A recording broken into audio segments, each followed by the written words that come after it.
girlfriend scoffed. "Please, you'd never survive without me." I replied, "Is that so?" Then I took the promotion abroad, booked temporary housing, and requested mail redirection. When she showed up at my old place with a speech prepared, the new tenant opened the door instead. I, 35 male, have always considered myself a competent man. As a civil engineer for a massive multinational firm, I manage complex infrastructure projects that require precision and foresight. I can, despite what my now ex-girlfriend might believe, successfully match my own socks. Yet, for the past 5 years, I've existed in a state of curated helplessness, a role carefully crafted for me by Bianca, 34. Our relationship began with a whirlwind of charm. Bianca works in high-end public relations. Her world is image, perception, and curation. When she moved into my apartment 3 years ago, she brought that professional skill set home. My life became her new project. It started small. She'd pick out my clothes, sighing that my own taste was tragically pedestrian. She reorganized my kitchen, declaring my system logically unsound. She took over our social calendar, slowly filtering out my old comfortable friends in favor of her more vibrant and socially advantageous circle. Every act of control was framed as an act of loving improvement. She wasn't being controlling, she was elevating my lifestyle. She wasn't isolating me, she was curating our social brand. And I, a man who has always valued peace in his personal life over confrontation, let it happen. It was easier to cede control of the dinner plans or my wardrobe than to engage in the same circular argument every night. I was the classic frog in boiling water, slowly being cooked in a broth of condescending affection. The temperature rose so gradually that I had convinced myself the warmth was comfort. My one true private passion is building hyper-detailed architectural models. In a small spare room, I have a workshop where I've built replicas of the Golden Gate Bridge and the Sydney Opera House, complex structures requiring immense patience. Bianca called it my tinkering room, and the models my dusty little toys. She didn't see the skill. She saw a childish habit that clashed with the image of the high-powered couple she was trying to project. The boiling point was reached 2 months ago. My boss, Mr. Davies, offered me the opportunity of a lifetime. Lead engineer on our company's new flagship bridge project in the European headquarters. It was a 2-year posting, a massive promotion, and the kind of career-defining work I had only dreamed of. I was ecstatic for about an hour, the time it took me to get home and tell Bianca. I expected excitement. Instead, I got a frown of logistical annoyance. "Europe?" she said, not looking up from her tablet. "For 2 years? What a hassle. I'll have to find all new contacts, and the shipping will be a nightmare. We'll have to put most of this ugly furniture in storage." The "we" was instantaneous and absolute.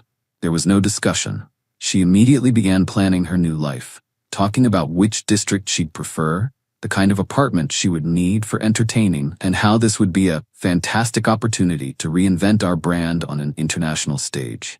My career achievement was merely a new backdrop for her social ambitions. I was thinking, I started cautiously, that maybe I would go alone for the first couple of months, settle into the job, find my footing. She finally looked up, her face a perfect mask of disbelief. She let out a short, sharp laugh, a sound of pure, unadulterated dismissal. "Go alone?" she scoffed, her voice dripping with pity. "Please, Liam. You'd never survive without me. You can barely match your own socks. You'd be living on takeout and wearing a wrinkled suit within a week. Don't be ridiculous." And that was it. The water hit a rolling boil. All my accomplishments, my professional competence, my entire adult life, erased by that single cutting sentence. She didn't see a partner. She saw a helpless dependent, a project she managed, a well-paying pet she had successfully house-trained. A strange calm washed over me. The years of resentment and swallowed arguments solidified into a single cold point of purpose. I looked at her, the woman who thought she had built me, and made a decision. "Is that so?" I said, my voice quiet. She didn't notice the shift. "Of course it is, sweetie. Now let's look at apartments." I didn't argue. I just nodded, letting her believe she had won. The next morning, I walked into Mr. Davies' office and formally accepted the promotion. The project started in 60 days. Then I began the most complex engineering project of my life, the complete and silent disentanglement of my existence from Bianca's. I operated in 2 parallel worlds. In one, I was the dutiful boyfriend, listening to her plans for our move. In the other, I was a man executing a meticulous escape. Step 1. The new life. I contacted my company's international relocation department, explaining that my domestic partnership was ending and the separation needed to be discreet. They were professionals. They arranged for a premium, furnished corporate apartment for my first 3 months and a travel stipend, with all communication routed to my private work email. Step 2. The old life. I gave my landlord my formal 60-day notice of termination. The lease, solely in my name, would end on August 15th. My flight was booked for the evening of August 14th. I then used a service to find a new tenant who signed a lease to move in on August 16th. The apartment was no longer mine after my departure. Step 3. The possessions. This was the most complex phase. I hired the movers recommended by my company with a very specific mandate.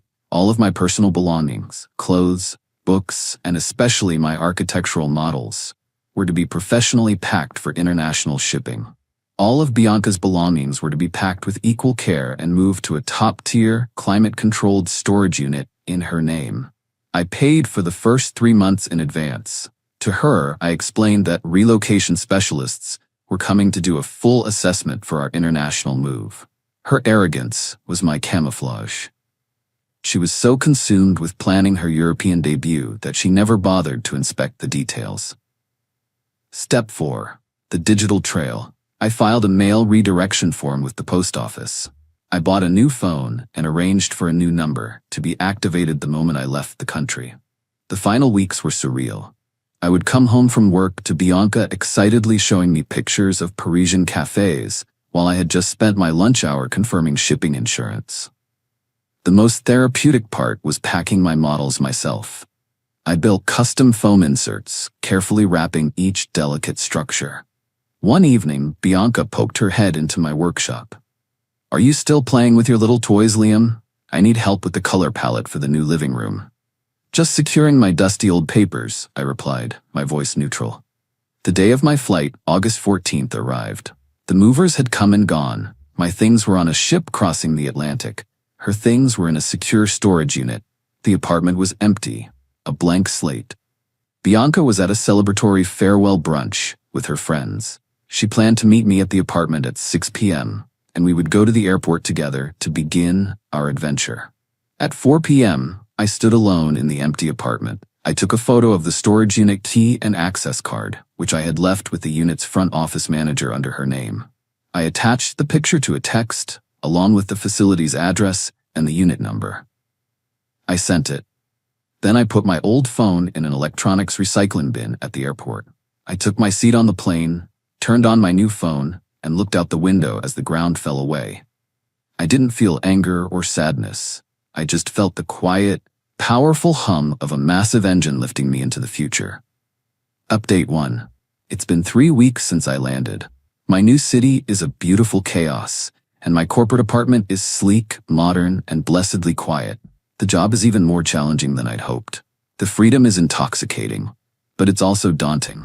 For the first week, I'd wake up with a jolt of panic, a phantom feeling that I'd missed a step, that Bianca would somehow walk through the door and start reorganizing my new life. I didn't have to wonder long about her reaction. After 48 hours of silence, my old secondary email account became a war zone.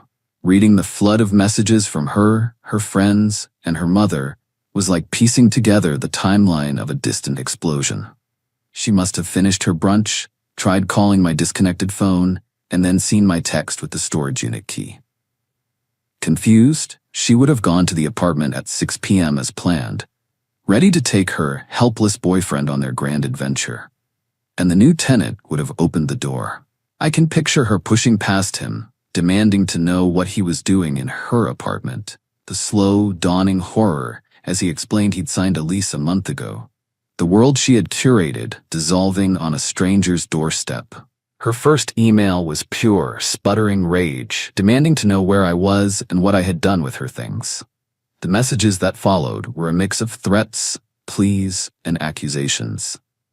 Then came the emails from her proxies. Her best friend, Chloe, was the enforcer, calling me a monster and an evil person who had left Bianca destroyed and homeless. Her mother tried the guilt trip, writing about how this cruel behavior wasn't the boy she knew. But the real escalation, the dirty trick I had anticipated, came through my new HR department. My boss, Mr. Davies, called me into his office. "Liam," he said, looking concerned, "we received a rather distressing call at your old office. A woman identifying herself as your fiancée, Bianca, called claiming there was a dire family emergency, a medical crisis with your mother. She was hysterical, demanding your new contact details and flight information." My blood ran cold. My mother is in perfect health. Thankfully, Mr. Davies continued, our staff followed protocol. Given your discreet relocation request, they flagged it as suspicious and refused to provide any information. They told her that, in a true emergency, they would contact me to relay the message. She hung up. I explained the whole situation to him. The controlling relationship, the "you can't survive without me" comment, my decision to make a clean break. He was professional and supportive, but the incident was a stark reminder of how far she would go. A few days later, a call came through on my new work phone from a number I didn't recognize. I knew I had to face it. "Liam, it's Chloe." Her voice was sharp. "You need to fix this. Now. Bianca is on my couch. Her life is ruined because of you. She can't even get her favorite clothes because you hid them." I took a deep breath. "Hello, Chloe. There's nothing to fix. Bianca's life is her responsibility. She was a guest in my apartment, which I no longer lease. Her things aren't hidden. They are safe in a storage unit. She has the key and address." "A guest? And she can't just get her things. She needs ID to get on the access list, and you didn't put her name on it. You psycho." An honest oversight. "That was a mistake. I've already emailed the facility and authorized them to grant her full access. It's been handled." "Handled?" She scoffed. "You blow up her life, and you think an email handles it? She gave up everything for you." "What did she give up, Chloe?" I asked. "She kept her job and friends. What she lost was access to my apartment and my income. Let's be honest about what this is about. It's about you being a cruel, manipulative coward. Is it manipulative to accept a promotion?" I countered. "Is it cruel to leave a relationship where I was told I was incompetent?" She made her opinion of me clear. I simply chose to act accordingly. I removed myself so she wouldn't have to carry the burden of managing me anymore. I paused. "And speaking of manipulation, please tell Bianca that my employer was not amused by her fraudulent phone call about a family emergency. They have it documented. Any further attempts by her or by you to contact me will be referred to our corporate legal department as harassment." There was a stunned silence. She likely didn't know about that gambit. "This isn't over, Liam," she finally said, her voice low. "For me, it is," I replied. "I'm building a new life here, one that I'm perfectly capable of managing on my own." I hung up. A few days later, a formal-looking email was forwarded from my company's legal team. It was from a law firm on behalf of their client, Miss Bianca Dubois. The war was moving to a new front. Final update. It's been 6 months since I moved. The initial turbulence has subsided, replaced by the steady, satisfying rhythm of a life I am building on my own terms. My apartment is no longer a temporary placeholder, but a permanent home. I'm excelling at the new job, and I've even found a local hobbyist group for model builders. For the first time, I have people to share my dusty toys with, people who appreciate the skill involved. The legal battle was the final, ugly chapter. Her lawyer's initial letter was a work of pure fiction. She demanded a 5-figure sum for emotional distress and wrongful abandonment. She demanded palimony, claiming non-existent career sacrifices. The most ludicrous demand was for half the value of my assets, which specifically named my collection of architectural models, described as valuable, co-owned art pieces. The hypocrisy of her trying to cash in on the hobby she had relentlessly mocked was breathtaking. I never responded directly. My company's legal department, which handles such matters for international employees, took over. Their response was a masterclass in calm corporate obliteration. Legal status, they pointed out that we were not married, had no joint assets, and no legal partnership. Her claims had no basis. The apartment, they produced the lease agreement solely in my name and the legal notice of termination. She was, legally, a long-term guest. Her possessions, they provided the contract for the storage unit, proving my care in preserving her property. The abandonment claim, They countered this with my signed promotion acceptance and relocation package, dated weeks before my departure, proving my move was a planned, professional step. The counterclaim. The final section was a formal complaint regarding Bianca's actions. They included a log of the harassing emails and a detailed account of her fraudulent phone call to my former office. The letter stated that any further legal action from her would result in the company assisting me in filing a formal complaint for harassment. The response was silence. A week later, my legal team received a one-sentence email stating that Miss Dubois was withdrawing all claims. Faced with a corporate legal department and a potential harassment charge, her bluff had been called. I heard about the aftermath through my sister, Maya. Bianca had to pay her lawyer for his time. After the 3 months I paid for the storage unit, the expensive monthly fee became her responsibility. She eventually had to move her curated belongings into her parents' suburban garage. Her extended stay on Chloe's couch ended when the friend grew tired of being an unpaid therapist. Last Maya heard, Bianca was working a second job to make ends meet, living in a small apartment and constantly complaining about how her cruel ex had ruined her life. There was, as expected, zero self-awareness. My revenge was not an act of aggression but an act of radical self-reliance. I took her at her word. She told me I couldn't survive without her, so I created a life where I had to, proving her, and the part of myself that had believed her, wrong. In my new apartment, my architectural models are displayed on custom-built shelves.